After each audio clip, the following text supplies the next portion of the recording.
Welcome dear friends, আশা করি আপনারা ভালো আছেন এবং সুস্থ আছেন। ডিয়ার ফ্রেন্ডস, এসএলএসটি এডুকেশনকে মাথায় রেখে আমরা আমাদের ইউটিউব চ্যানেলে বিভিন্ন ভিডিও আপলোড করা শুরু করেছি এবং এই ভিডিওগুলোর পিডিএফ আমরা আমাদের টেলিগ্রাম চ্যানেলে আপলোড করে দিই, যার ডেসক্রিপশনে আমি লিঙ্ক দিয়ে দিব, সেখান থেকে আপনারা এই ভিডিওর পিডিএফও পেয়ে যাবেন। তো আজকে আমরা মরাল ডেভেলপমেন্ট, লরেন্স খোলবার্গের মরাল ডেভেলপমেন্ট এই তত্ত্বটা সম্বন্ধে জানবো এবং এখান থেকে কী ধরনের প্রশ্ন আসতে পারে, বিভিন্ন পরীক্ষায় এসেছিল, এই প্রশ্নগুলোকে আমরা সলভ করব।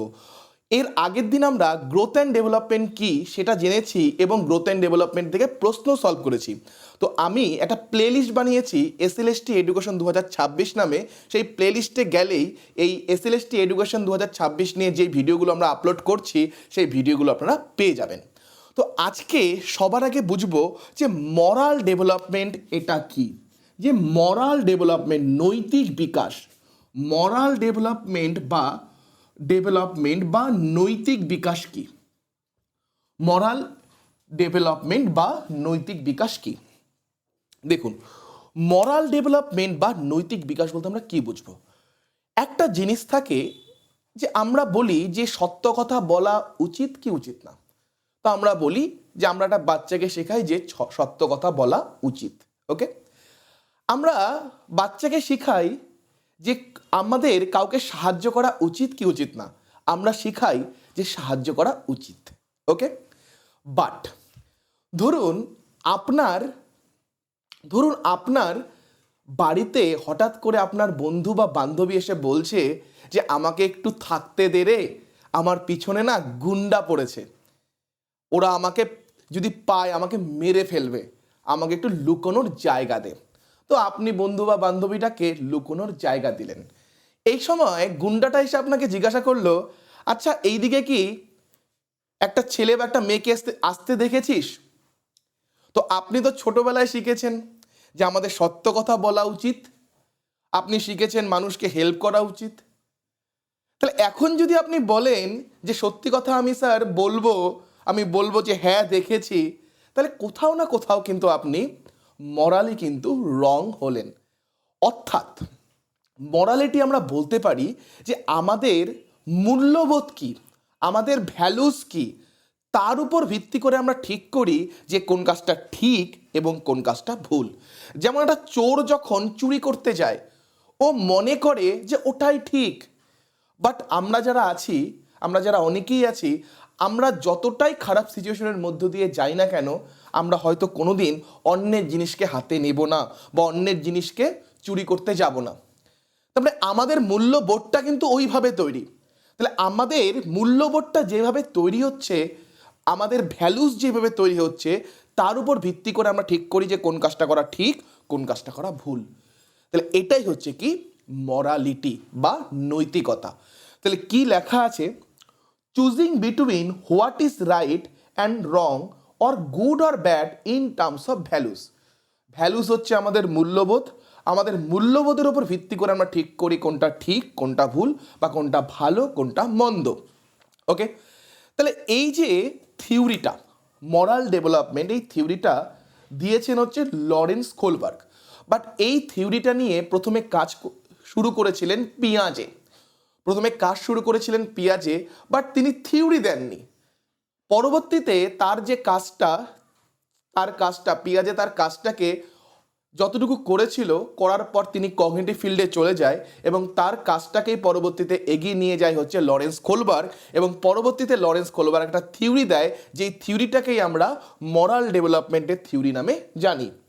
ওকে, তো দেখুন কি বলেছে, Kohlberg moral development theory explain how individual develop their sense of right and wrong over time from childhood to adulthood. মানে খোলবার্গের থিওরিটা কি বলে?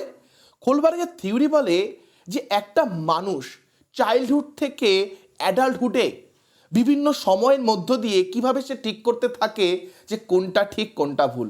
যেমন একটা ছোট বাচ্চা দেখবেন কোনটা ঠিক কোনটা ভুল সেটা কিভাবে ঠিক করছে, আমরা ওকে যেটা শেখাচ্ছি সেইভাবে ও ঠিক করে কোনটা ঠিক কোনটা ভুল। বাট আমরা যারা অ্যাডাল্ট হয়েছি, আমরা কিন্তু মোটেও আমাকে অন্যজনে যেটা শিখিয়ে দিচ্ছে সেটা হিসাবে কিন্তু ঠিক করি না কোনটা ঠিক কোনটা ভুল। আমরা কিন্তু সেখানে আমাদের বিবেকটাকে কাজে লাগাই। He believed moral reasoning develops through a series of stages just like cognitive development. তো কগনিটিভ ডেভেলপমেন্টের মতো তিনি বলেন, অর্থাৎ লরেন্স কোলবার্গ মনে করেন, আমাদের মরাল রিজনিং কি সেগুলো সম্বন্ধে আমরা জানবো। তো মরাল রিজনিংও কি আমাদের বিভিন্ন স্টেজে ডেভেলপড হয়, অর্থাৎ আমরা কোন জিনিসটাকে ঠিক বলছি কোন জিনিসটাকে ভুল বলছি সেটাও কি বিভিন্ন বয়সে আমাদের কি হচ্ছে, চেঞ্জ হচ্ছে। যেমন ছোটবেলায় যে জিনিসটা আমরা ঠিক মনে করতাম, আজকে কিন্তু সেই জিনিসটা আমরা ঠিক মনে করি না। হতে পারে যখন আপনারা সবাই বা আমরা সবাই অ্যাডোলেসেন্স পিরিয়ডে ছিলাম, কোনো একজনের বাড়ির সামন দিক দিয়ে প্রত্যেক দিন সাইকেল নিয়ে ঘুরতেন, তো সেটাকে আমরা ওই বয়সে ঠিক মনে করতাম, বাট আজকে সেটার দিকে তাকিয়ে আমাদের হাসি পায়। Okay, he propose 3 levels each with 2 stages making a total of 6 stages। তো আমরা দেখবো যে এই যে মরাল ডেভেলপমেন্ট, এই থিওরিতে টোটাল 3টা লেভেলের কথা বলেন এবং প্রতিটা লেভেলে 2টো করে স্টেজ আছে, অর্থাৎ 3 দুগুণ 6টা স্টেজ টোটাল রয়েছে। In 1956 Kohlberg began study involving 32 boys between age of 10 and 16. He followed up to 58 of the boys, testing them every 3 years over the course of 20 years to observe how their morality changed with ages. তার মানে 1956 সাল থেকে তিনি কোলবার্গ একটা experiment শুরু করেন, 72 জন ছেলেকে নিয়ে একটা এক্সপেরিমেন্ট শুরু করেন। এক্সপেরিমেন্টে বাচ্চাদের যে বয়স ছিল সবগুলো ছেলে বাচ্চা ছিল এবং তাদের বয়স 10 থেকে 16 মধ্যে ছিল, 10 থেকে 16 মধ্যে ছিল। তিনি একটা এক্সপেরিমেন্ট করেন যে বাচ্চারা 10 থেকে 16 বছরের যে বাচ্চাগুলো রয়েছে কোন জিনিসটাকে ঠিক বলছে এবং কোন জিনিসটাকে ভুল বলছে। বিভিন্ন সিচুয়েশন কোলবার্গ বাচ্চাদের সামনে তুলে ধরতেন এবং নোট ডাউন করতেন তারা কোনটাকে ঠিক বলে কোনটাকে ভুল বলে। এবং প্রতি 3 বছর অন্তর অন্তর তিনি 3 বছর অন্তর অন্তর একই কোশ্চেন সেই বাচ্চাগুলোকে করত এবং তিনি প্রায় 20 বছর ধরে এই এক্সপেরিমেন্টটা চালিয়ে যায়। তো এবং তিনি লক্ষ্য করেন পরবর্তীতে এই থিওরিতে যে বাচ্চারা কোনটাকে ঠিক বলছে কোনটাকে ভুল বলছে, যেই তাদের বয়স চেঞ্জ হওয়ার সাথে সাথে কোনটাকে ঠিক বলছি কোনটাকে ভুল বলছি চেঞ্জ হতে থাকছে। ওকে, যেমন আমরাও যারা আছি, আমরা আজ থেকে 15 বছর আগে যে জিনিসটাকে ঠিক মনে করতাম, যে জিনিসটাকে ভালো মনে করতাম, জরুরি না আজকে সেই জিনিসটাকে আমরা ভালো মনে করি। ওকে, জরুরি না। ওকে, দেখুন এখানে কিছু টার্মের সম্মুখীন হতে হবে। প্রথম একটা টার্ম হচ্ছে মরাল ডিলেমা আর মরাল রিজনিং। দেখুন, ডিলেমাকে বাংলায় বলা হয় উভয় সংকট। তাহলে মরাল ডিলেমা কোলবার্গ বললেন যে এমন কিছু সিচুয়েশন, এমন ধরনের সিচুয়েশন যেখানে একের অধিক মোর দ্যান ওয়ান সিচুয়েশন আমাদের সামনে আছে, বাট কোনো সিচুয়েশন আমার জন্য পারফেক্ট না। কি বললাম, যে একের অধিক সিচুয়েশন আমাদের সামনে আছে, কোনো সিচুয়েশন আমাদের পারফেক্ট না। আমরা যেটাই চুজ করি না কেন আমাদের কোনো না কোনো ক্ষতি হবে। তাহলে এরকম সিচুয়েশনকে কোলবার্গ বললেন মরাল ডিলেমা। তো এক্সাম্পল নেই, ধরুন আপনি আপনার বেস্ট ফ্রেন্ডকে নিয়ে গেছেন, আপনি কারোর সাথে ডেট করতে গেছেন, কারোর সাথে কোনো ডেটিংয়ে গেছেন, ডেটিংয়ে আপনি আপনার বেস্ট ফ্রেন্ডকে নিয়ে গেছেন। এখন আপনি ডেটিংয়ে গেছেন কোথায়, নৌকায় করে কোথাও গিয়েছেন। এখন হঠাৎ করে ডেটিংটা ভালোই চলছিল, ওই সময় আপনি জানতে পারলেন যে নৌকাচার সে বলছে যে নৌকায় জল ঢুকছে, আমাদের নৌকা থেকে লাফ দিতে হবে। এখন নৌকাতে লাইফ জ্যাকেট ছিল হচ্ছে 3টা। তো এখন আপনাকে বলা হলো যে নৌকার মালিক সে বলছে যেহেতু আমার নৌকা আমি একটা লাইফ জ্যাকেট নেব। এখন আপনারা 3 জন আছেন আর আমার কাছে 2টো লাইফ জ্যাকেট আছে। এখন আপনারা ঠিক করুন আপনাদের মধ্যে কোন 2 জন লাইফ জ্যাকেটটা নেবে। এখন আপনি আছেন, আপনি কারোর সাথে ডেটে গেছেন এবং আপনার বেস্ট ফ্রেন্ড আছে। তো এই 3 জনের মধ্যে আপনি 2টো লাইফ জ্যাকেট এখন ব্যবহার করতে পারবেন। তাহলে আপনি দেখুন, আপনি যেই সিচুয়েশনই চুজ করুন না কেন, যেই 2 জনকেই আপনি বাঁচান না কেন বা আপনি আরেকজনকে বাঁচান না কেন, আপনার কোনো না কোনো ক্ষতি তো হবে। আপনি যদি এখন ভাবেন যে আমার এরকম অনেক হয়েছে, কারোর সাথে ডেটিংয়ে গিয়েছি, পরের বছর আবার অন্যজনের সাথে ডেটিংয়ে গিয়েছি, তার থেকে এক কাজ করি ও আমার প্রিয় বন্ধু, তাহলে আমি আর আমার প্রিয় বন্ধুটাই বাঁচি, বেস্ট ফ্রেন্ডটা বাঁচি, আরেকজনে বলি তুই মর।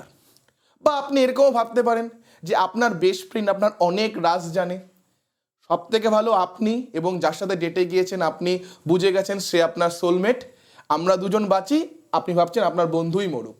তাহলে আপনি যেটাই চুজ করুন না কেন আপনার কোনো না কোনো কিন্তু ক্ষতি হবে। তো খোলবার্গ বললেন এমন সিচুয়েশনগুলোকে খোলবার্গ বললেন মরাল ডিলেমা। ওকে, অনেক সময় আমাদের এরকম হয় যে আমরা পরীক্ষা একদিনে দুটো পরীক্ষা পড়ে গেছে।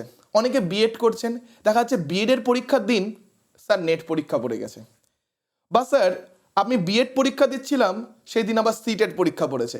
মানে একই দিনে দুটো পরীক্ষা পড়ে গেছে। তাহলে একই দিনে যদি দুটো পরীক্ষা পড়ে খুব বেশি পসিবিলিটি আছে আপনি একদিনে দুটো পরীক্ষা দিতে পারবেন না। ওকে, জেনারেলি পরীক্ষাগুলো তো আর পাশাপাশি সেন্টারে হবে না। তাহলে এই মুহূর্তে আপনি কি করবেন? এই মুহূর্তে আপনি নিশ্চয়ই যে কোনো একটা যুক্তির মাধ্যমে আপনি যেটার মধ্যে ভালো প্রিপারেশন রয়েছে সেটাকে চুজ করবেন। তাহলে যখন আপনি একটাকে চুজ করছেন, যখন আপনি এটাকে চুজ করছেন নিশ্চয়ই যুক্তির মাধ্যমে চুজ করবেন। যখন কোনো যুক্তির মাধ্যমে এরকম সিচুয়েশনে যখন আমরা পড়বো মরাল ডিলেমা সিচুয়েশনে, তখন আমরা যুক্তির মাধ্যমে ওই সিচুয়েশনগুলোর মধ্যে কোনটা তুলনামূলক বেশি আমাদের জন্য বেনিফিশিয়াল সেটাকে আমরা বেছে নিই। তাহলে সেই যুক্তিটাকে বলা হয় মরাল রিজনিং। তাহলে মরাল ডিলেমা এবং রিজনিং দুটো জিনিস কি আমরা আরেকবার আলোচনা করি। তাহলে মরাল ডিলেমা এমন সিচুয়েশন যে একের অধিক সিচুয়েশন আমাদের সামনে আছে, আমাদের জন্য কোনোটা পারফেক্ট না, আমরা যেটাই চুজ করি না কেন আমাদের কোনো না কোনো ক্ষতি হবে। যেমন একদিনে দুটো এক্সাম পড়েছে বা তিনটা এক্সাম পড়েছে, বা আমি যে ডেটিংয়ের এক্সাম্পলটা দিলাম সেখানেও আপনি যেটাই চুজ করুন না কেন আপনার কোনো না কোনো ক্ষতি হবে। তাহলে এই ধরনের সিচুয়েশনকে খোলবার্গ বললেন মরাল ডিলেমা। তাহলে যখনই এরকম সিচুয়েশনে আপনি পড়ছেন আপনি নিশ্চয়ই কোনো যুক্তির মাধ্যমে কোনো একটা সিচুয়েশনকে তো বাঁচবেন। এরকম তো হবে না যে নৌকায় তিনজন আছি তিনজনই মারা যাব, লাইফ জ্যাকেট দুটো রয়েছে, দুজন তো বাঁচবেন। তাহলে আপনি নিশ্চয়ই যুক্তির মাধ্যমে, যেটা আপনি বললাম আপনি আপনার বেস্ট ফ্রেন্ডকে মেরে ফেলতে পারেন, যে বেস্ট ফ্রেন্ড আমার সব জানে, সব রাজ জানে, তাহলে একেই মেরে ফেলবো। তাহলে আপনি এটাও চুজ করতে পারেন। বা আপনি যখন একদিনে দুটো পরীক্ষা পড়েছে, যেই পরীক্ষায় আপনি ভালো প্রিপারেশন নিয়েছেন সেই পরীক্ষা আপনি দিবেন, তাহলে সেটা আপনি চুজ করছেন।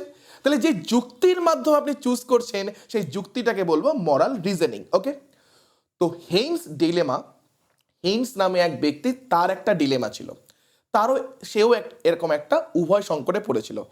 তো হেইন্স কি ছিল? হেইন্স এক ব্যক্তি, ওর ওয়াইফ খুব একটা কঠিন রোগে ভুগছিল, খুব কঠিন রোগে, যার ওষুধ একদমই পাওয়া যাচ্ছিল না। হঠাৎ করে হেইন্স একদিন জানতে পারে যে দূরে কোনো একটা জায়গায় এক কেমিস্টের দোকানে ওষুধটা পাওয়া যাচ্ছে।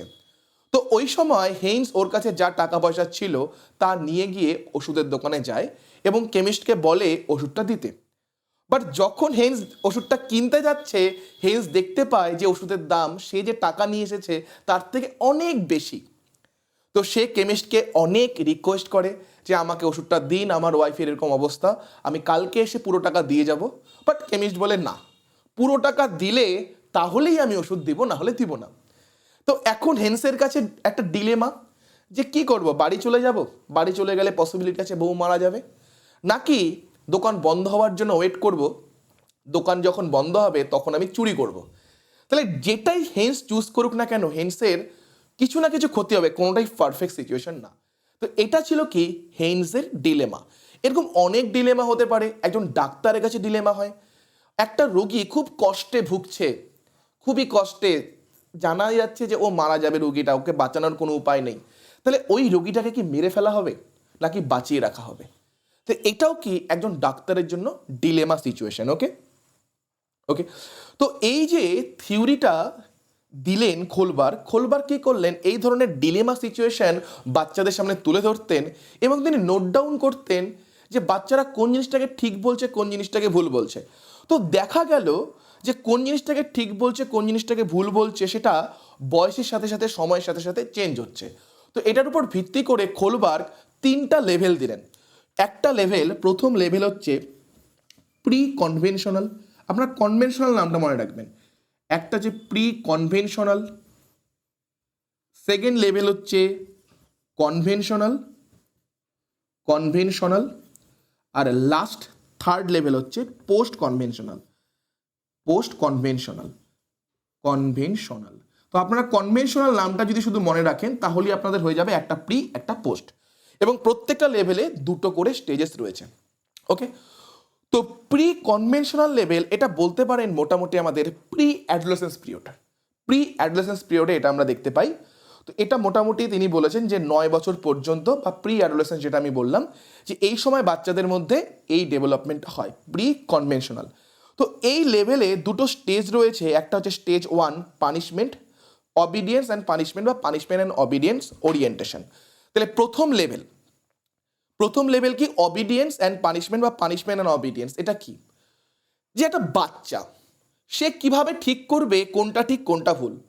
ও লক্ষ্য করছে একটা কাজ আমি করলাম, এই কাজটার পর আমাকে রিওয়ার্ড দেওয়া হচ্ছে না পানিশ করা হচ্ছে। যদি এটা কাজের পর রিওয়ার্ড দেওয়া হয় তাহলে সেই কাজটা করা ঠিক, আর যদি সেই কাজের পর আমাকে পানিশ করা হয় তাহলে সেই কাজটা করা ভুল। যেমন কোনো দিন আমি এগুলো এক্সপেরিমেন্ট করেছি, কোনো দিন যদি এরকম হয় আপনাদের ফ্যামিলিতে কোনো বাচ্চা আছে 5 বছর 6 বছরের বাচ্চা, কোনো স্ল্যাং ইউজ করেছে, কোনো গালি ইউজ করেছে, তো কোনো দিন ওর গালি ইউজ করার পর যদি ওকে চকলেট দেন না, তাহলে দেখবেন ও সব জায়গায় সেটাকে ইউজ করা শুরু করবে। তার কারণ কি, ও ভুল করলো, বাট যেহেতু ভুলটার পরে ওকে চকলেট দিয়েছি, রিওয়ার্ড দিয়েছি, তাই ও কি মনে করা শুরু করবে যে সেই কাজটা করা ঠিক। তখন ও এখন ঠিক কোনটা ভুল কিভাবে নির্ণয় করছে, পুরোটা নির্ভর করছে হচ্ছে যে আমি একটা কাজ করলাম, কাজ করার পর আমাকে কি সবাই হাততালি দিল, আমাকে চকলেট দিল, নাকি আমাকে মার দিল, বকা দিল। যদি চকলেট দেয়, হাততালি দেয়, তাহলে কাজটা ঠিক, আর যদি মার দেয়, বকা দেয়, তাহলে কাজটা করা ভুল। তাহলে এইভাবে একটা বাচ্চা কি ঠিক করবে যে কোন কাজটা করা ঠিক, কোন কাজটা করা ভুল। তাহলে এখানে কি বলেছে দেখুন, the focus is on avoiding punishment. তাহলে এখানে বাচ্চাদের ফোকাসটা কি থাকবে, কিভাবে পানিশমেন্টকে অ্যাভয়েড করা যায়। Right and wrong are determined by what leads to punishment or reward. যেটা একটু আগে বললাম যে রাইট রং কীভাবে ঠিক হচ্ছে, যে আমি একটা কাজ করার পর কি আমি রিওয়ার্ড পাচ্ছি না পানিশমেন্ট পাচ্ছি। Example, if I steal I will be punished, so stealing is wrong. একটা বাচ্চা বুঝলো কোনোদিন হয়তো একটা চুরি করেছিল বা কাউকে দেখেছিল যে চুরি করার পর ওকে মারা হচ্ছে, একজনকে বকা দিচ্ছে, টিচার শাস্তি দিচ্ছে, তাহলে ও সেখান থেকে কি অ্যাজিউম করছে যে যদি চুরি করি তাহলে আমাকেও মারবে, তাহলে এটা ভুল কাজ, তাহলে আমি এটা করব না। নেক্সট, ইন্ডিভিজুয়ালিজম অ্যান্ড এক্সচেঞ্জ, বা এটাকে অনেক সময় টিট ফর ট্যাট, ইনস্ট্রুমেন্টাল রিলেটিভিস্ট এরকম নামও বলা হয়। তো দেখুন, টিট ফর ট্যাট মানে কি, ইট ছুড়লে পাটকেল খেতে হবে। অর্থাৎ এই সময় বাচ্চারা কিভাবে ঠিক করবে কোনটা ঠিক কোনটা ভুল। বাচ্চারা ভাবে যে সামনের জন আমার সাথে যেই রকম আচরণ করবে, আমি যদি তার সঙ্গে ঠিক সেই রকম আচরণই করি সেটা ঠিক। অর্থাৎ কেউ যদি আমার সাথে ভালো আচরণ করে আমি তার সাথে ভালো আচরণ করব, কেউ যদি আমার সাথে খারাপ আচরণ করে আমি তার সাথে খারাপ আচরণ করব। আপনারা লক্ষ্য করবেন প্রাইমারি স্কুলে যখন বাচ্চারা পড়ে, আপনার বাড়িতে যদি কোনো প্রাইমারি স্কুলের বাচ্চা থাকে, লক্ষ্য করবেন এই জিনিসটা ওদের মধ্যে খুব বেশি দেখা যায়, যে কোনো বন্ধু যদি বা বান্ধবী যদি ওকে একদিন টিফিন খাওয়ায়, ও যতদিন ওই বন্ধু বা বান্ধবীটাকে টিফিন খাওয়াবে না ততদিন ও ঠিক মতো বসবে না। মানে আজকে ওর বন্ধু বা বান্ধবীটাকে টিফিন খাওয়ালো, ও বাড়িতে এসে বলবে যে মা বা বাবা ও আমাকে টিফিন খাইয়েছে, কালকে আমাকে ভালো টিফিন করে দেবে, ওকে আমি খাওয়াবো। তার কারণ কি, সামনের জন যেরকম ব্যবহার করছে ওর সাথে সেই রকমই ব্যবহার করবে, ভালো করলে ভালো, খারাপ করলে খারাপ। এর জন্য দেখবেন বাচ্চাদের যদি কোনো বাচ্চার জামায় যদি দাগ দেয় ও দাগ দিবে, জামাটা টানলো ও গিয়ে টান দিবে। তো সামনের জন যেরকম বিহেভিয়ার করবে সেই রকমই বিহেভিয়ার যদি আমিও করি, মানে বাচ্চাটাও করে, বাচ্চা ভাবে সেটাই ঠিক। তাহলে children begin to realize that people have different views and needs, right is what satisfies personal needs to involve a fair exchange. Example, I will help you if you help me, or what is in it for me. তার মানে বাচ্চা কি দেখছে যে আমি তোমাকে help করবো যদি তুমি আমাকে হেল্প করো, নাহলে আমার লাভ কি, আমি তোমাকে হেল্প করব যদি তুমিও আমাকে হেল্প করো, তাহলেই আমি তোমাকে হেল্প করব। অর্থাৎ সামনের জন যেরকম আচরণ করছে ও সেরকমই আচরণ করা শুরু করছে। এর পরের লেভেল কনভেনশনাল লেভেল। তো কনভেনশনাল লেভেল বলতে পারেন এটা আমাদের অ্যাডোলেসেন্স পিরিয়ড যে থাকে, সেই অ্যাডোলেসেন্স পিরিয়ডেই এই কনভেনশনাল লেভেলটা থাকছে। এই লেভেলেও দুটো স্টেজ রয়েছে। তাহলে conventional level is the second level of Kohlberg's moral development theory. তো কনভেনশনাল লেভেলে ঠিক ভুল জেনারেলি যাচাই মানে বাচ্চা ঠিক করে সমাজের উপর ভিত্তি করে। At this level a person moral reasoning is based on social rules, laws and expectation of others. তার মানে কি, সমাজের কি রুলস রয়েছে, সমাজে কি ল রয়েছে, বা অন্যের কি এক্সপেকটেশন, ওর পরিবারের লোকেদের কি এক্সপেকটেশন, সেটার উপর ভিত্তি করে বাচ্চা ঠিক করবে কোনটা ঠিক কোনটা ভুল। এক্সাম্পলগুলো যখন আমরা এর পরের স্টেজগুলোতে পড়ছি তখনই এক্সাম্পলগুলোতেও বুঝতে পারবেন যে কিভাবে অন্যের এক্সপেকটেশন থেকে ঠিক করছে কোনটা ঠিক কোনটা ভুল। যেমন people focus on being seen as good by others, maintaining social order and following rules to be accepted and respected by society. তাহলে এখানে বাচ্চা কি থাকতে চায়? বাচ্চা ভালো থাকতে চায় সবার কাছে, সবার কাছে কি থাকতে চায়? ভালো থাকতে চায়। ও একটা সোশ্যাল অর্ডার মেনটেন করতে চায়, ও সমাজের রুলস রেগুলেশনও মানতে চায় এবং চায় সমাজ ওকে রেসপেক্ট করুক। This level usually develops in letter childhood or early adolescence. তো মনে রাখবেন এই স্টেজটা লেটার চাইল্ডহুড বা আর্লি অ্যাডোলেসেন্স থেকে শুরু হয়, মোটামুটি অ্যাডোলেসেন্স পর্যন্তই চলে। ওকে, যেমন স্টেজ, প্রথম স্টেজ কি? গুড ইন্টারপার্সোনাল রিলেশন বা গুড বয় গুড গার্ল বা নাইস বয় গুড গার্ল এরকমও থাকতে পারে। দেখুন, গুড ইন্টারপার্সোনাল রিলেশনশিপ, ইন্টারপার্সোনাল মানে সামনের জনের সাথে আমি ভালো সম্পর্ক বজায় রাখবো। তো দেখবেন একটা 11 বছরের 12 বছরের বাচ্চার মধ্যে যেটা দেখা যায় যে যখন ও ফ্যামিলিতে আছে, মা বাবার সাথে আছে, দাদা দিদিদের সাথে আছে, ওরা যেটা বলছে সেটাকেও ঠিক বলছে, সেটাকেও ও মানছে। আবার বন্ধু বান্ধবীদের সাথে যখন কোথাও যাচ্ছে, বন্ধু বান্ধবী কিছু করতে বলছে সেটাও ও করছে। তখন এই সময় কি, ও সবসময় চায় যে রিলেশনটাকে মেনটেন করতে। ও চাচ্ছে যে পরিবারের মানুষকেও আমি ভালো রাখবো এবং আমার বন্ধু বান্ধবীর কাছেও আমি ভালো থাকবো। এর জন্য কি হচ্ছে, ইয়েস ম্যান হয়ে যাচ্ছে। সবাই যেটা বলছে সেটাতেই ও ইয়েস করছে, সবাই যেটা করতে বলছে সেটাতেই ও হ্যাঁ বলছে। তাহলে সবার কাছে কি থাকছে? ভালো থাকছে। Behaviour is guided by desire to be liked or approved by others. যেটা একটু আগে আমরা বলছিলাম যে অন্যের এক্সপেকটেশন কি, সেটার উপর ভিত্তি করে আমাদের মরালিটি ঠিক হয়। যেমন দেখুন, অন্যে কি চাচ্ছে, আমার মা কি চাচ্ছে বা বাবা কি চাচ্ছে, সেটার উপর ভিত্তি করে আমি বিহেভ করা শুরু করলাম। যে morality is based on being, কি বলছে, guided desire to be liked or approved by others. মানে আমার ভালো লাগা বা খারাপ লাগা আমার উপর নির্ভর করছে না, আমি কোন কাজটা করব সেটাকে কি অন্যে বাকি যারা রয়েছে তারা কি সেটাকে অ্যাপ্রুভ করছে বা ডিসঅ্যাপ্রুভ করছে, সেটার উপর ভিত্তি করে আমরা কাজটা করব কি করব না। আমি যেই কাজটা করছি যদি অন্যে অ্যাপ্রুভ করে ঠিক আছে, অ্যাপ্রুভ না করলে সেই কাজটা আমি করব না। তার কারণ এখানে আমরা কি চাচ্ছি, আমরা সবাইকে ভালো রাখতে চাচ্ছি। তো তাই আমি এমন কোনো কাজ করব না যেটা অন্যে ডিসঅ্যাপ্রুভ করে। Morality is based on being helpful, kind and loyal. Example, I should be nice so people will like me. যেমন বলছে যে আমাকে ভালো থাকতে হবে যাতে সবাই আমাকে পছন্দ করে। এরপরে মেনটেনিং সোশ্যাল অর্ডার, অর্থাৎ এখানে একটা বাচ্চা, এটাকে ল অ্যান্ড অর্ডার মেনটেনেন্সও বলা হয়, যে সমাজের কি রুলস রেগুলেশন রয়েছে সেটাকে ও মেনে চলার চেষ্টা করবে। সেই রুলস রেগুলেশনগুলোকেই ও কি মনে করবে ঠিক, যে সমাজে যেটা রুলস রয়েছে সেটা ঠিক। সমাজে যদি থাকে যে ট্রাফিক আইন আমাদের মানতে হবে, তাহলে সেটা একদম ঠিক। যদি লাল বাতি থাকে আমাদের থামতে হবে, সবুজ বাতি থাকলে আমাদের যেতে হবে। তার কারণ কি, সেটা সমাজের রুলস। সমাজে যেই রুলসটা আছে সেটাকে আমাদের মেনে চলতে হবে। Right and wrong determined by the laws, rules and authority. বুঝতে পারছি যে সমাজে যেটা রুলস রয়েছে, ল রয়েছে বা অথরিটি যেটা ঠিক করছে সেটা ঠিক। The focus on a duty, obedience and maintaining order in the society. Example, we must follow the law, so society will follow, or society will fall into chaos. তার মানে বলছে যে আমাদের ল যেগুলো রয়েছে, আইন যেগুলো রয়েছে সেগুলোকে মেনে চলতে হবে। যদি না মেনে চলি তাহলে সমাজে ক্যাওস লাগবে। ওকে, তাহলে সমাজের মধ্যে বিশৃঙ্খলা তৈরি হবে যদি আমরা সেটাকে না মানি। তাহলে সমাজের যেগুলো রুলস রেগুলেশন আছে সেগুলোকে প্রপারলি মেনটেন করার চেষ্টা করবে। এখন দেখুন, সমাজের রুলস রেগুলেশন যখন মেনটেন করতে যাব, যেমন বললাম যে আমাদের ট্রাফিক আইন মানবো, যে সবুজ হলে চলবো, লাল হলে থামবো। বাট অনেক সময় সমাজের কিছু রুলস রেগুলেশন থাকে যেটা যদি আমরা সবসময় 100% মানতে যাই আমাদের কিছু না কিছু ক্ষতি হতে পারে। তো এর জন্যই পরের স্টেজ আসবে সোশ্যাল কন্ট্রাক্ট। তার আগে আসি লেভেলটা হচ্ছে পোস্ট কনভেনশনাল।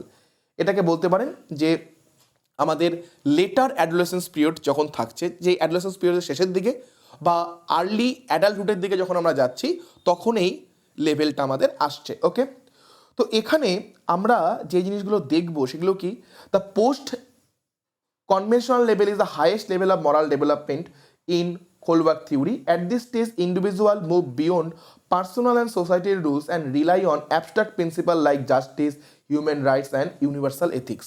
তার মানে এই সময় মানুষ কোনটাকে ঠিক কোনটাকে ভুল শুধু নিজের কি বলছে বা সমাজ দ্বারা বিচার করছে না, শুধু নিজের জন্য কোনটা ভালো হবে, সমাজের জন্য সমাজ যেটা বলছে ঠিক ভুল, সমাজের রুলস রেগুলেশন, শুধু সেটার মধ্যে সীমাবদ্ধ থাকছে না। ও কোন জায়গায় চলে যাচ্ছে, অ্যাবস্ট্রাক্টের দিকে। কোন জিনিসগুলো জাস্টিস, কিভাবে আমি কাউকে জাস্টিস দিতে পারবো, কিভাবে আমি হিউম্যান রাইটস, মানুষের অধিকারকে রক্ষা করব, ইউনিভার্সাল এথিক্যাল প্রিন্সিপাল, কিভাবে আমি যেই জিনিসটা করব সেটা শুধু আমার জন্য না সবার জন্য ভালো হবে, ইউনিভার্সাল এথিক্যাল প্রিন্সিপাল, যেটা শুধু আমার জন্য ঠিক না সবার জন্য ঠিক হবে। They just don't follow rules because of fear or duty. They follow moral principles that believe are right even it means breaking the law. তার মানে এবার কিন্তু শুধু ভয়ের মধ্যে সীমাবদ্ধ থাকলো না। যেমন আমরা প্রথম স্টেজে দেখলাম যে ঠিক ভুল পুরো ভয় দ্বারা বা রিওয়ার্ড দ্বারা নির্ধারিত হচ্ছে, বাট এখন শুধু ভয়ের মধ্যে সেটা সীমাবদ্ধ থাকলো না। এখন কি হচ্ছে, সেটা অনেক বিয়ন্ড চলে যাচ্ছে। এখন প্রয়োজনে সমাজের লকেও ভাঙতে পারে, লকেও হাতে নিতে পারে। This level usually appears in adolescence or adults, যেটা বললাম যে অ্যাডোলেসেন্সের শেষের দিকে বা অ্যাডাল্টহুডে যখন আমরা যাব তখন দেখব। তো এই লেভেলের ফার্স্ট স্টেজ হচ্ছে social contract and individual rights.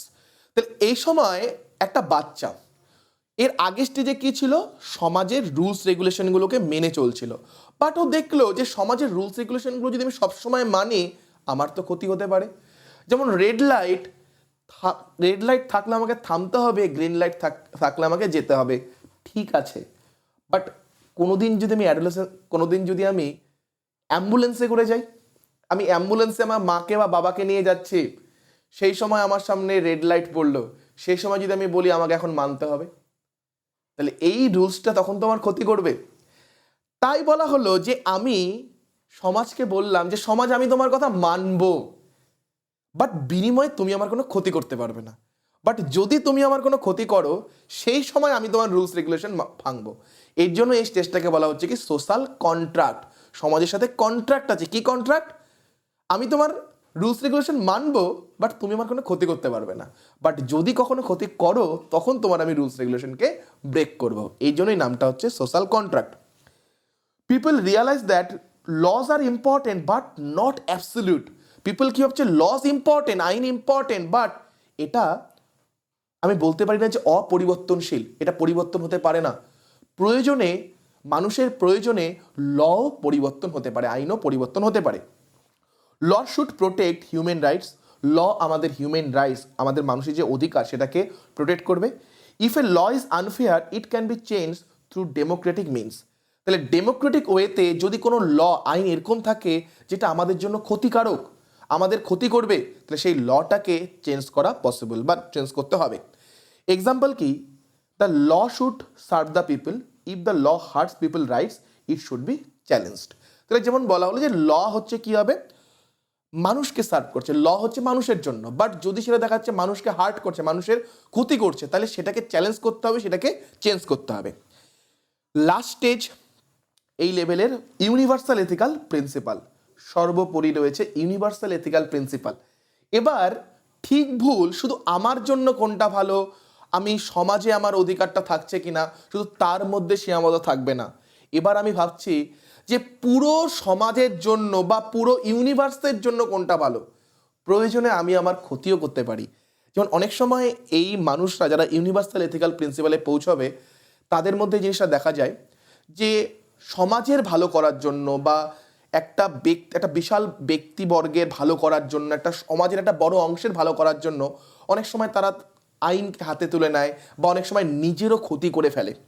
অনেক সময় মানে এখানে অনেক সময় বলা হয় কথাটা, মানে আনসিভিল কাজও তারা করতে পারে, আনসিভিল কাজও তারা করে ফেলতে পারে। দেখা যাচ্ছে যে পুলিশ কোনো ব্যারিকেড দিয়ে রেখেছে, সেটাকে গিয়ে ভেঙে দিল, এরকম কোনো আনসিভিল কাজও করতে পারে। Morality is based on internal principle of conscience and universal justice. Conscience হচ্ছে আমাদের বিবেক। আমাদের বিবেক কি বলে, আমাদের বিবেক দ্বারা আমরা বিচার করব যে কোন কাজটা ঠিক কোন কাজটা ভুল। যে সমাজ ল আছে তা বলে ঠিক না, আমাকে বড়রা বলল ঠিক না, আমি আমার বিবেক দ্বারা বিচার করছি এই কাজটা করা ঠিক না এই কাজটা করা ভুল। People may disobey the law they consider morally রং,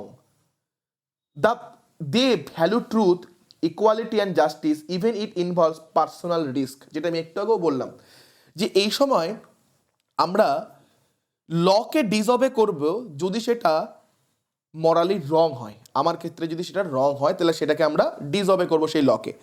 এবং they value truth and equality and justice even if it involves personal risk. অনেক সময় কি করা হয়, যেটা বলছিলাম যে মানুষ নিজের ক্ষতি করতে পারে, অন্যের ভালো করতে গিয়ে নিজের ক্ষতি করতে পারে, নিজেকে রিস্কে ফেলতে পারে। এই যে আমরা 6টা স্টেজেস পড়লাম, তো খোলবার্গ প্রথমে যখন থিওরিটা দেন তার কিছু ক্রিটিসিজম ছিল। তার মধ্যে একটা ক্রিটিসিজম হচ্ছে এই যে থিওরিটা তিনি দিয়েছিলেন, তিনি বলেন যে প্রত্যেকটা মানুষেরই মরাল ডেভেলপমেন্ট 6 লেভেল অবধি হবে। বাট রিসার্চে দেখা গেছে বেশিরভাগ মানুষ আমরা 4th স্টেজ অবধি পৌঁছাই, অর্থাৎ সমাজের কি রুলস রেগুলেশন আছে সেটাকে আমরা ঠিক মনে করি শেষ অবধি, জীবনের শেষ দিন অবধি। খুব কম মানুষ 5th স্টেজ অবধি পৌঁছায়, আর তার থেকেও খুব কম মানুষ 6th স্টেজ অবধি পৌঁছায়। বেশিরভাগ আমরা 4th স্টেজ অবধি পৌঁছাই। ওকে, এছাড়াও আপনারা যদি লক্ষ্য করেন তিনি যে এক্সপেরিমেন্টটা করেছিলেন সবাই কি ছিল, সবাই ছেলে ছিল। তো ক্যারল গিলিগান এটা তাকে ক্রিটিসিজম করেন যে আপনি তো মশাই সব ছেলেদের উপর এক্সপেরিমেন্ট করলেন, তাহলে কেমন করে বলেন যে মেয়েদের মরাল ডেভেলপমেন্টও এইরকমই হবে। তো এগুলো কিছু তার এই থিওরি ক্রিটিসিজম ছিল। আরেকটা ক্রিটিসিজম খুবই কমন ক্রিটিসিজম যেটা স্টেজের জন্য হয়ে থাকে, সেটা হচ্ছে তিনি বললেন যে আমাদের মরাল ডেভেলপমেন্ট তো এভাবে হতে থাকে, তাহলে একবার স্টেজ থেকে যখন পরের স্টেজে আমরা পৌঁছাবো তাহলে আমাদের আগের বিহেভিয়ার আর শো হবে না। যেমন আমরা এখন হয় 5th স্টেজ বা 6th স্টেজে রয়েছি, অ্যাকর্ডিং টু দিস থিওরি আমরা 5th স্টেজে বা 6th স্টেজে রয়েছি, তাহলে আমাদের বিহেভিয়ারটা 5th বা 6th স্টেজের মতো হওয়া উচিত। বাট এখনও আমরা পানিশমেন্ট অবিডিয়েন্স বা টিট ফর ট্যাট বা ইনস্ট্রুমেন্টাল রিলেটিভিজম মানে 2nd স্টেজ বা 1 স্টেজের বিহেভিয়ার কিন্তু এখন আমরা শো করি। অনেক সময় আপনারা বাড়ি থেকে যখন বের হন, বাড়িতে যদি বলে দেয় যে 10টার মধ্যে বাড়িতে ঢুকবে, আপনারা 10টার মধ্যেই বাড়িতে ঢোকেন, তার কারণ জানেন যদি তার দেরি হয় তাহলে কি হবে। বা এখনও আমরা টিট ফর ট্যাটে চলি। যেমন পরীক্ষার সময় আপনার বন্ধুকে আপনি একটা প্রশ্ন জিজ্ঞাসা করলেন, ও উত্তর দিল না, বলল পরে হবে। এখন ও আপনাকে যদি আপনার জিজ্ঞাসা করে একটা প্রশ্ন, আপনিও কিন্তু কি বলবেন, পরে হবে, তাই না? আপনার বন্ধু আপনাকে বললো না, ও যদি এখন আপনি আপনার বন্ধুকে একটা প্রশ্ন জিজ্ঞাসা করলেন, ও বললো না, এখন আপনাকে যখন ও আবার প্রশ্ন জিজ্ঞাসা করবে আপনিও কিন্তু বলবেন না। তো এগুলো কিন্তু আমরা শো করে থাকি, এগুলো এই থিওরির কিছু ক্রিটিসিজম ছিল। তো এই থিওরির কিছু প্রশ্নে আসি। দেখুন, এগুলো কিছু প্রাইমারি টেটেরও প্রশ্ন আছে। কি বলেছে? According to Kohlberg, a teacher can inculcate moral values in the classroom by, যে আমরা স্টুডেন্টদের মধ্যে ক্লাসরুমে কিসের মাধ্যমে স্টুডেন্টদের মধ্যে মরাল ভ্যালুস এটাকে আমরা বাচ্চাদের মধ্যে দেব। ওকে, কিভাবে জাগ্রত করব? কি বলেছে?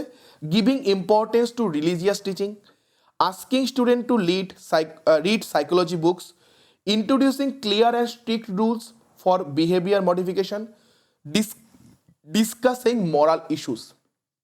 এবার এই প্রশ্নটাকে আপনারা পজ করে অ্যান্সারগুলো করুন, নাহলে ভিডিওটা অনেক বড় হবে। দেখুন, এটার অ্যান্সার হবে 4 নম্বরটা, মরাল ইস্যুকে ডিসকাস করে। যেমন আমরা একটু আগে হেইনসের একটা ডিলেমা আলোচনা করলাম, ডক্টরসের একটা ডিলেমা আলোচনা করলাম। তাহলে বাচ্চাদের সামনে যখন আমরা এই সিচুয়েশনগুলো তুলে ধরবো, এই ইস্যুগুলোকে তুলে ধরবো, এগুলোকে ডিসকাশনের মাধ্যমেই ওদের মধ্যে এই যে মরালিটি রয়েছে এটাকে আমরা জাগ্রত করতে পারি।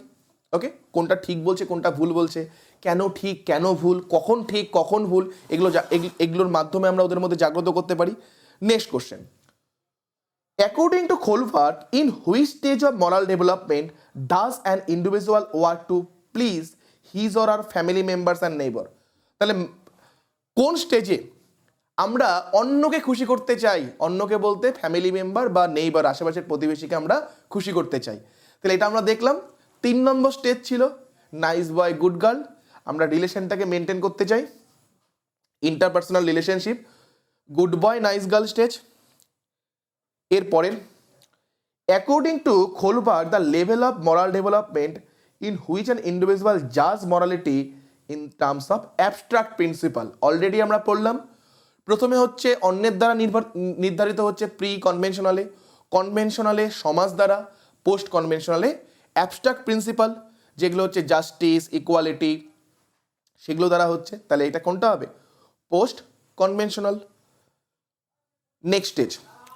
নেক্সট প্রশ্ন, according to Kohlberg which factor primarily influence the development of moral reasoning? তাহলে কোনটা মরাল রিজনিংকে প্রভাবিত করবে? Emotional maturity, cognitive structure, parental discipline, religious teaching. তাহলে কোনটা হওয়া উচিত আমাদের মরালিটিকে প্রভাবিত করবে? অবভিয়াসলি আমাদের চিন্তাভাবনা, তাই না? তাহলে cognitive development. Next, at which level of Kohlberg's theory do individual conform to social norms to maintain social order? বলেছে কোন লেভেলে সমাজে আমরা কি করছি, সমাজে যেটা সোশ্যাল অর্ডার রয়েছে সেটাকে মেনটেন করার চেষ্টা করি। তাহলে অবভিয়াসলি কি হবে এটার অ্যান্সার? আমরা দেখলাম কনভেনশনাল লেভেল হবে। Next, what is the defining feature of stage 6 in Kohlberg's moral development theory?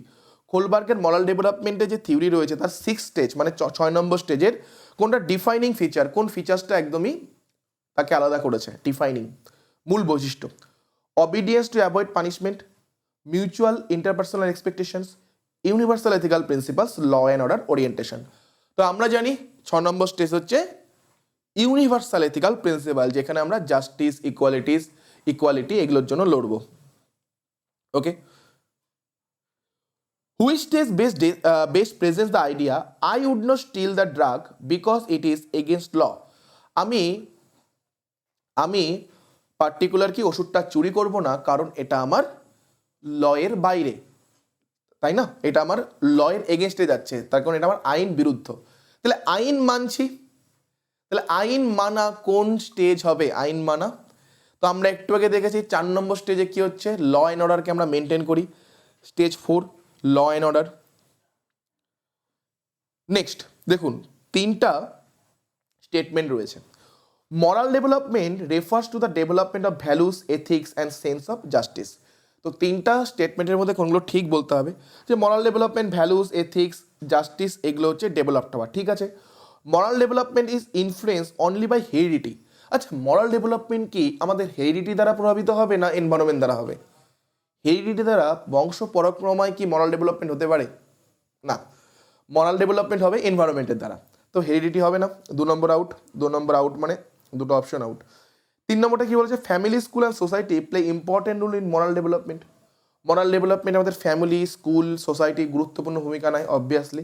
তাহলে 1 আর 3 মানে হচ্ছে এখানে 3 নম্বরটা হচ্ছে সঠিক answer. Okay, next, which of the following statement regarding Kohlberg theory is or are correct? কোনটা খোলবার্গের থিওরি সম্বন্ধে কারেক্ট? কি বলেছে? Kohlberg propose 6 stage of moral development, ঠিক আছে। His theory is based on পিয়াজের কগনিটিভ ডেভেলপমেন্ট থিওরি, এটাও ঠিক আছে যে পিয়াজের কগনিটিভ ডেভেলপমেন্ট থিওরি তিনি তার থেকেই বেস করে এটা তৈরি করা হয়েছে। তখন আমরা একটু আগে আলোচনা করলাম বা থিওরিটার প্রথমে আমি বলেছিলাম যে খোলবার্গ থিওরিটা পিয়াজের যে তত্ত্ব, পিয়াজে প্রথমে এটা নিয়েই কাজ শুরু করেছিলেন, পরবর্তীতে তিনি শিফট হন। তাহলে এটাও ঠিক আছে। বলেছে এভরি ইন্ডিভিজুয়াল রিচেস স্টেজ 6, প্রত্যেকটা ইন্ডিভিজুয়াল 6 স্টেজে পৌঁছাবে। আমরা আজকে আলোচনা করলাম যে বেশিরভাগ মানুষ স্টেজ 4 পর্যন্ত পৌঁছায়, তার থেকে কিছু মানুষ স্টেজ 5, স্টেজ 5 এবং কিছু মানুষ স্টেজ 6 অবধি পৌঁছাতে পারে। তাহলে 3 নম্বরটা না, তাহলে 1 and 2 হবে। ওকে, 1 and 2 হবে। Next, you help me, I help you. তাহলে এটা কোন স্টেজ হবে? তুমি আমাকে হেল্প করো, আমি তোমাকে হেল্প করবো, টিট ফর ট্যাট বা instrumental relativist, stage 2। Next, which level of Kohlberg's is mainly observed in the children? Which level of Kohlberg is mainly observe in the children? বাচ্চা চিলড্রেনদের মধ্যে কোনটা আসবে? প্রি কনভেনশনাল না কনভেনশনাল না পোস্ট কনভেনশনাল? চিলড্রেন, চিলড্রেন তো। তা আমরা দেখলাম প্রথম স্টেজটা মোটামুটি 9 বছর থেকে থাকে, তাহলে মেইনলি চিলড্রেনদের মধ্যে প্রি কনভেনশনালই থাকবে চিলড্রেনদের মধ্যে। ওকে, কনভেনশনাল অ্যাডোলেসেন্স আর পোস্ট কনভেনশনাল আফটার অ্যাডোলেসেন্স, মানে অ্যাডাল্টহুড বলতে পারি আমরা। তাহলে according to Kohlberg, moral reasoning develops mainly through, moral development কিসের মাধ্যমে হবে? মরাল রিজনিং ডেভেলপড রিওয়ার্ড পানিশমেন্টের মাধ্যমে, cognitive conflict and social interaction, memorization, biological maturation only. দেখুন, রিওয়ার্ড পানিশমেন্টের মাধ্যমে হয়, বাট কি সেটা একদমই ছোট ছোট লেভেলে, একদমই যখন আমরা বাচ্চা রয়েছি তখন হয়, তারপরে তো আর হয় না। মেমোরাইজেশন মুখস্থর মাধ্যমে তো হবে না। বায়োলজিক্যাল ম্যাচুরেশন, ম্যাচুরেশনের মাধ্যমে বায়োলজি নির্ভর করে না, বায়োলজিক্যাল ফ্যাক্ট এখানে মরাল রিজনিংয়ে নির্ভর করবে না, এখানে সমাজ আসবে। তাহলে cognitive conflict and social interaction, আমরা সমাজে মানুষজনের সাথে চলাফেরা করছি, মানুষজনের সাথে ইন্টারাকশন করছি, তার জন্য হবে। আমার মাথায় কিছু কনফ্লিক্ট তৈরি হতে পারে, একটা সিচুয়েশন আসলো আমার সামনে যে হিন্সের ডিলেমা, এটা একটা সিচুয়েশন, এই সিচুয়েশনে হিন্স কেন এরকম করলো, হিন্সের কি এটা করা দরকার ছিল, এরকম কনফ্লিক্ট তৈরি হচ্ছে। এগুলোর ফলেই তো আমার মরাল রিজনিং ডেভেলপড হচ্ছে না, যে এটা করা ঠিক বা ওটা করা ঠিক। Next, which of the following statement regarding Kohlberg's theory is or are correct? কোনটা correct? Moral reasoning develop sequentially through stages. Moral reasoning কি স্টেজের মাধ্যমে সিকোয়েন্সিয়ালি পরপর পরপর ডেভেলপড হবে, ঠিক। প্রথম stage, second stage, third, fourth, এভাবে পরপর পরপর ডেভেলপড হয়, ঠিক আছে। Stages can not be skipped, স্টেজেসগুলো আমরা স্কিপ করতে পারি না, অর্থাৎ 1 থেকে আমরা 3 বা 4 যেতে পারি না, এটাও ঠিক। হায়ার স্টেজেস রিপ্রেজেন্ট মোর অ্যাডভান্স মরাল রিজনিং। যত হায়ার লেভেলে যাব, হায়ার স্টেজে যাব, তত কি হবে? মরাল রিজনিং বেটার হবে, অ্যাডভান্স হবে, এটাও ঠিক। তাহলে 1 2 3, 1 2 3 তিনটাই ঠিক আছে। ডিয়ার ফ্রেন্ডস, এসএলএসটি এডুকেশনের ওপর আরও নতুন ভিডিও খুব তাড়াতাড়ি আমাদের ইউটিউব চ্যানেলে আসছে। ডিয়ার ফ্রেন্ডস, আপনাদের ভিডিওটা কেমন লাগলো অবশ্যই আপনারা কমেন্ট করে জানাবেন। ভিডিওটা যদি ভালো লেগে থাকে অবশ্যই ভিডিওটাকে লাইক করবেন, যার প্রয়োজন তার সাথে শেয়ার করবেন। এরকম আরও ভিডিও পেতে আমাদের চ্যানেলটাকে অবশ্যই সাবস্ক্রাইব করবেন। ভালো থাকবেন এবং সবাইকে ভালো রাখবেন। Thank you.